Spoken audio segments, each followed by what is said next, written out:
ఇక రైతు బంధుకు రామ్ రామ్ అని రాసిలు. మరి వాస్తవానికి రైతు బంధు రైతు భరోసా ఇస్తామంటున్నారు. దీని కథ చూద్దాం.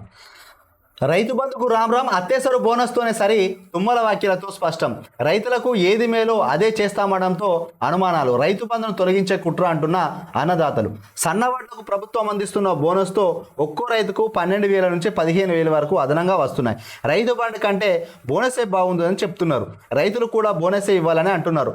రైతులకు ఏది మంచిదో చెప్తే ఆ ప్రకారం నిర్ణయం తీసుకుంటామంటున్నాం మంత్రులు. అంటే ఇక్కడ ఏంటంటే ఎకరానికి వట్టి అనే ఉత్త పుణ్యానికి ఎకరానికి 5,000, ఎకరానికి 7,500, ఒక ఎకరానికి సంవత్సరానికి 15,000 రూపాయలు ఇవ్వాలి.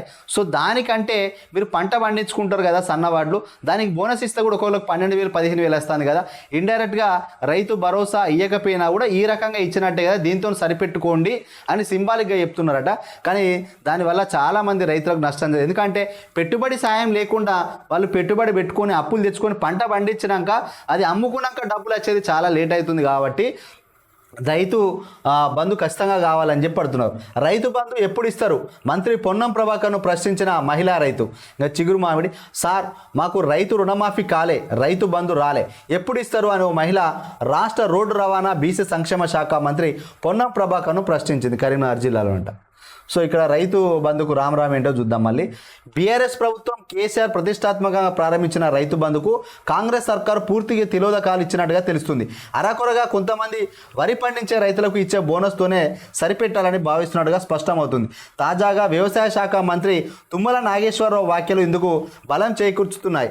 మంత్రి వ్యాఖ్యలపై తెలంగాణ వ్యాప్తంగా రైతుల్లో చర్చ జరుగుతున్నది. అంతేకాకుండా కాంగ్రెస్ సర్కారు ఇచ్చిన హామీ మేరకు రైతు భరోసా కింద 15,000 సాయం కూడా ఆచరణకు నోచుకోకపోవడం పైన అన్నదాతలు మండిపడుతున్నారు. మహబూబ్నగర్ జిల్లా అమిస్తాపూర్లో జరిగిన ఘటన. వాస్తవానికి ఇక్కడ ఈ ప్రభుత్వం గద్దెనెక్కడానికి మెయిన్ కారణం ఏంటంటే రైతు బంధు అనేది రైతు భరోసాగా ఎకరానికి 15,000 ఇస్తా అని చెప్పాడు. ఒక సీజన్కి 7,500, మరో సీజన్కి 7,500 అని చెప్పాడు. దానికి రైతులు ఆకర్షణయ్యారు. అదేవిధంగా ఒకటేసారి 2 లక్షల వరకు ఉన్న మాఫీ చేస్తా అని చెప్పాడు.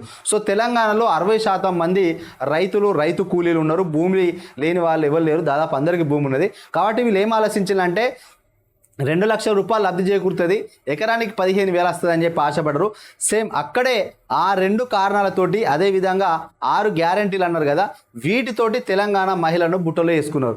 సో ఈ కారణాలతోటే తెలంగాణ రాష్ట్రంలో కాంగ్రెస్ పార్టీ భారీ మెజార్టీతోటి అధికారంలోకి వచ్చింది. మరి చెప్పినవి అమలు చేయకపోతే మాత్రం మరి రైతులు తిరుగుబాటు చేస్తారనే పరిస్థితి మరి అర్థం కావాలి ప్రభుత్వానికి ఇప్పటికే.